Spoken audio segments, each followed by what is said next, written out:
اعوذ باللہ من الشیطان الرجیم بسم اللہ الرحمن الرحیم۔ سورت الرحمن قرآن پاک کی 55 سورت ہے اور مدینہ میں نازل ہوئی ہے، جس میں 78 آیات ہیں۔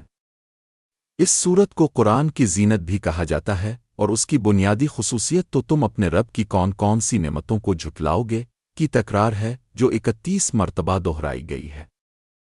ڈاکٹر اسرار احمد نے سورت الرحمن کی تفسیر میں اللہ کی رحمت، قدرت اور انسان کے لیے اس کے بے شمار انعامات کو بیان کیا ہے۔ آیات نمبر 1 سے 4، قرآن کی تعلیم اور انسان کی تخلیق۔ ڈاکٹر اسرار احمد کی تفسیر کے مطابق سورت کی ابتدائی آیات میں اللہ تعالیٰ نے قرآن کی تعلیم دینے اور انسان کو پیدا کرنے کا ذکر کیا ہے۔ یہاں پر انسان کو یہ باور کرایا جا رہا ہے کہ قرآن کی ہدایت اور علم سے ہی انسان کی اصل کامیابی اور فلاح ہے۔ اللہ نے انسان کو تخلیق کیا اور اسے زبان، گفتار اور علم کے وسائل عطا کیے تاکہ وہ اپنی فطرت کو پہچان سکے۔ آیات نمبر 5 سے 13، اللہ کی قدرت کی نشانیاں۔ ان آیات میں اللہ تعالیٰ اپنی قدرت کی مختلف نشانیوں کا ذکر کرتے ہیں، جیسے کہ سورج اور چاند کی گردش، ستاروں کا نظام اور سمندر کی لہر۔ ڈاکٹر اسرار احمد کی تفسیر کے مطابق یہ آیات اللہ کی بے مثال تخلیق اور کائنات کی ترتیب کی وضاحت کرتی ہے۔ اللہ کی یہ عظیم قدرت ہمیں اس بات کی طرف اشارہ کرتی ہے کہ وہ سب کچھ کامل طور پر نظام بندی اور حکمت کے ساتھ ہے۔ آیات نمبر 14 سے 26، اللہ کی نعمتیں اور انسان کی نافرمانی۔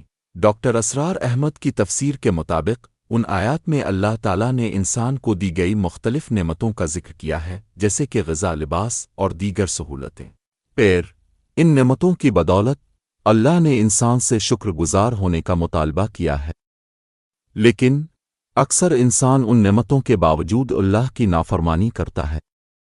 ڈاکٹر اسرار احمد اس بات پر زور دیتے ہیں کہ اللہ کی نعمتوں کی قدر کرنا اور ان کا صحیح استعمال کرنا ہر مسلمان کی ذمہ داری ہے۔ آیات نمبر 27 سے 30، قیامت کے دن کی پیشگوئی۔ آیات قیامت کے دن کے عذاب اور حساب کتاب کی تصویر کشی کرتی ہیں۔ ڈاکٹر اسرار احمد کی تفسیر کے مطابق قیامت کے دن ہر شخص کے اعمال کا حساب لیا جائے گا اور انصاف کے ساتھ فیصلہ کیا جائے گا۔ آیات انسانوں کو آخرت کی حقیقت یاد دلاتی ہیں اور اس بات کا شعور عطا کرتی ہیں کہ دنیاوی زندگی عارضی ہے اور آخرت کی زندگی کی تیاری کی ضرورت ہے۔ آیات نمبر 31 سے 45، جنت والے اور دوزخ والے۔ ڈاکٹر اسرار احمد کی تفسیر کے مطابق ان آیات میں جنت اور دوزخ میں رہنے والوں کے مختلف حالات اور انعامات و عذاب کا ذکر کیا گیا ہے۔ جنت والوں کو اللہ کی نعمتوں اور ابدی خوشیوں کی بشارت دی گئی ہے، جبکہ اہل دوزخ کو عذاب کی وعید دی گئی ہے۔ آیات انسان کو اپنی زندگی کے مقصد پر غور کرنے اور نیک اعمال کرنے کی ترغیب دیتی ہیں۔ آیات نمبر 46 سے 78، اللہ کی نعمتوں کی وضاحت۔ آیات اللہ کی مزید نعمتوں کا ذکر کرتی ہیں، جیسے کہ زمین اور آسمان، دریا اور پہاڑ اور مختلف اقسام کی مخلوقات۔ ڈاکٹر اسرار احمد نے اس حصے میں وضاحت کی ہے کہ اللہ کی نعمتیں بے شمار ہیں اور ان کا شکر ادا کرنا ہر انسان پر واجب ہے۔ اللہ کی یہ نعمتیں انسان کو اس بات کا احساس دلاتی ہیں کہ وہ اس کی رحمتوں کا محتاج ہے اور اسے اپنی زندگی کو اللہ کی رضا کے مطابق ڈھالنا چاہیے۔ سور الرحمن کی تفسیر میں ڈاکٹر اسرار احمد نے اس سورت کے پیغام کو نہایت واضح اور جامع انداز میں بیان کیا ہے، جس میں اللہ کی رحمت، قدرت اور نعمتوں پر تفصیل سے روشنی ڈالی گئی ہے۔